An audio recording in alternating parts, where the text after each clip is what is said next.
Թեկուզ որնամ ու խենթանամ ես այս ցավին Ես հավատում եմ թե 96-ի ամենամեծ պրեմիերան Ստանիսլավսկիում էր։ Խաթաբալադը նոր ներկայացման բեմելներ։ Հեղինակները ներկայացնում էին Գյոթեի Ֆաուստը, նոր հայկական ձևով։ Հերոսի անունը դրել էին համազազբ ու հանել ռուսական թատրոնի բեմ։ Ես պոետ եմ և ձիծ պոետ։ Այն ինչ տեսավ հանդիսատեսը նոր չէր, լսածներ նորությունը։ Ուրեմն Գյոթեին գտեք, թե՞։ Այ համազազբ, այնքան Գյոթեներ գտեցներ։ Խաթաբալադան հանդիսատեսի ականջը շոյեց, քննադատներին խոսեցրեց։ Եվ Վաննա համարվում դրամատուրգ Սունդուկյանը, եւ համարվում է դրամատուրգ Շեքսպիրը։ Հիմա նրանցից ո՞րն է ավելի դրամատուրգ, ասում են տես բան իրանց թույլ տալիս են։ Իսկ Վահրամն ու Սունդուկյանը իրարից շատ չեն տարբերում։ Նա Թիֆլիսի փողոցի լեզուն վերեց բերում։ Իսկ Վահրամը Երևանի։ Եթե միտեղ պետք է հերոսը պետք է խոսի այերով կամ մի քիչ էսպրո, մեկը մի քիչ գոռա, մի քիչ բան, դա չի նշանակում, որ ներկայացնում, օ, ինչպես կներ մեր երեխան չնայեց, մեր երեխան այդպես էլ դեր երեխան մի հատ պահեք ինտերնետի պոռնո սայթերից չնստի։ Դե դիմացի ախպեր ջան,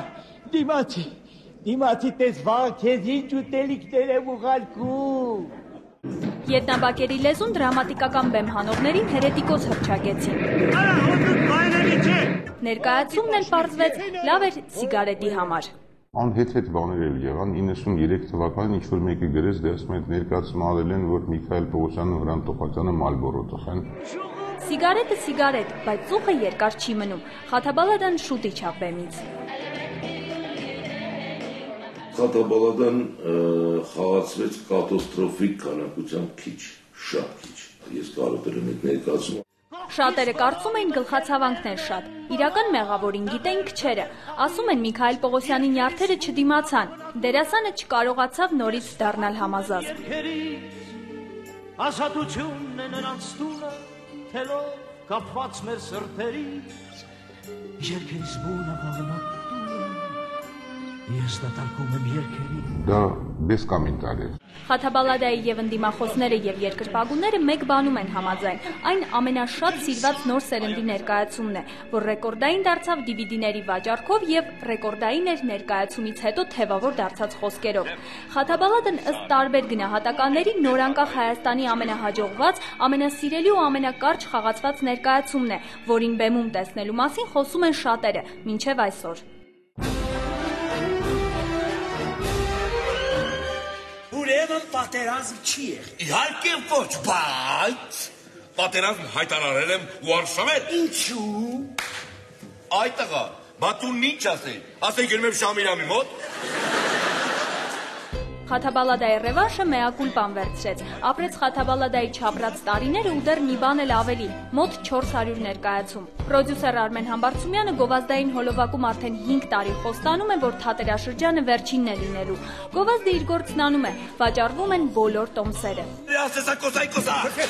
Մի շաբաթից հետո Ստանիսլավսկի կասսայից կա այդպիսի մի կին իսկույի կարող եք գնալ հարցնեք իրան, ասում են սպանում են, խեղդում են, զանգում են, գալիս են ստեղ։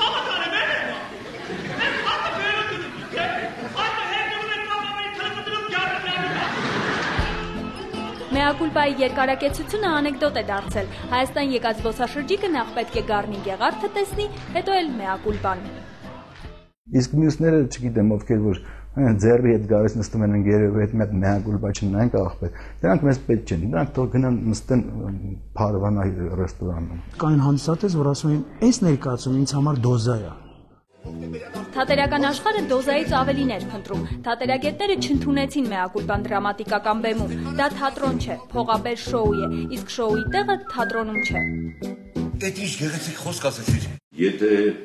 մենք շոու ենք, նշանակում է, որ մեր պետական թատրոններից մեկը խոսքը կամերային մասին, դա շոու թատրոնն է, այդ դեպքում հասկանալի չի ինչին է շոու չի, սա շոու է։ Ես արդեն հոգնել եմ սրանց փոքրությունից, նեղանալուց ամեն ինչ։ Այդպես դուբ ծնվել է, դուբ էլ կմեռնի։ Մեակուլպայի հեղինակները չեն ժխտում, որ ներկայացումը եկամտաբեր է, ինչը տրամաբանական է ու նորմալ հենց ստեղծագործական խմբի համար։ Ու թող արվեստագետները խոսեն բարձր արվեստի մասին, որը սկսվում է հանդերձարանից, շոուն կարող է հանդերձարանում էլ ավարտվել։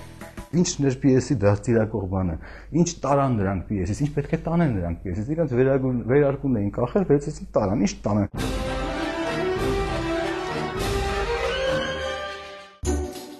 Նույն ստեղծագործական արդեն ապացուցված հիթեր ստեղծող խումբը հանդիսատեսին ներկայացրեց արդեն 3-րդ ներկայացումը։ Քչերը գիտեն, Ժանգոտ Բանալին եռապատման առաջին ներկայացումն է եղել, բայց պրեմիերան այդպես էլ չկայացավ, 99-ի հոկտեմբերի 27-ը եղավ։ Բուրատինոն 10 տարով ուշացավ ու բեմ դուրս եկավ 3-րդը, բայց հաջողությունն արդեն այն չէր, ըստ հեղինակների։ Բարձրացավ բեմ, խաղացրեց իր 10 ներկայացումները, որից հետո մենք արեցինք մեզ համար հետևություններ, հիմա ներկայացումը շտկվում է։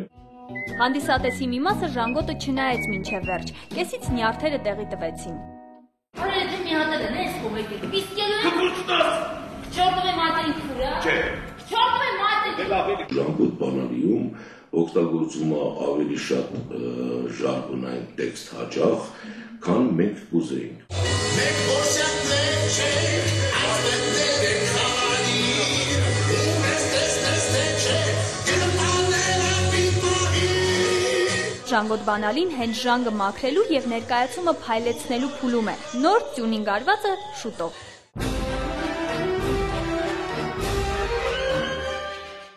Բոյկոտ կանենք, տնավարտկանց առնանդամին։ Լեզվական հարիր բառապաշարի փնտրտուքը Պարոնյանում սկսվել էր դեռ 10 տարի առաջ։ Այն ժամանակ փորձում էին գտնել Լիսիստրատեի սեքսուալ ցենզը։ Սեռական թեմաների ու անկողնային տեսարանների առջև վարակույրը փակ էր, չափազանց թարմ էր պատերազմի հիշողությունը։ Դրա առաջ ես չեմ բարքի կորիս վրա։ Կանայք անդիմանում են տղամարդկանց այդ պատերազմին, որոշում են չտրվել իրանց տղամարդկանց։ Կար մի քանի բառ, որոնք մեղմացրած էին շատ։ Նյութը ինքը Արիստոֆանեսի բնագիրը շատ ավելի բաց էր։ Ինչ գրվիր է, թվում է թե այս անտերը ջիպ ձգել են դուրքիս վրա։ Հովակի ու Ռուզանի սիրային տեսարանը ներկայացման մեխը դարձավ։ Ամուսինը շատ կարոտած իր կնոջը, գալիս է տեսնելու, հանդիպումը կայանում է եւ հենց այդտեղում կատարվում էր, մոռացա յուղեր բերել, որ քեզ օծեմ, մոռացա մի բարձ բերել, չգիտեմ ինչ, տեսարանը այդպեսին է, որ կինը իբր թե հիմա պիտի կատարվի, ինչ որ պիտի կատարվի եւ չի կատարվում։ Սպասիր, գոտիս եմ արձակում, բայց լավ հիշի, ամուսինյանքս, չմոռանաս քո խոստումը, թե վերջ կտակ այս անիծյալ պատերազմին։ Լիսիստրատեն իր բաժին հաջողությունն էլ ունեցավ, իր բաժին աղմուկն էլ հանեց։ Ներկայացումը զայրացրեց հատկապես ուսուցիչներին, նրանց մտահոգում էր իրենց աշակերտների առատությունը դահլիճում։ Գուցե պետք չէր երեխաներին բերել այդ ներկայացմանը, բայց չբեմադրել այդպիսի պիեսներ, այսինքն խաղաղություն քարոզող պիես չբեմադրել։ Ռեժիսորներ կան, որ իրենց ժամանակից առաջ են ընկնում։ Երվանդ Ղազանչյանին անժամանակ նորի համար ներեցին, Խորեն Աբրահամյանին պատժեցին։ Նրա բեմադրած Պեպոն միայն մեկ անգամ բեմ բարձրացավ ու մեծ աղմուկով իջավ։ Այսօր դրա մասին լռում են։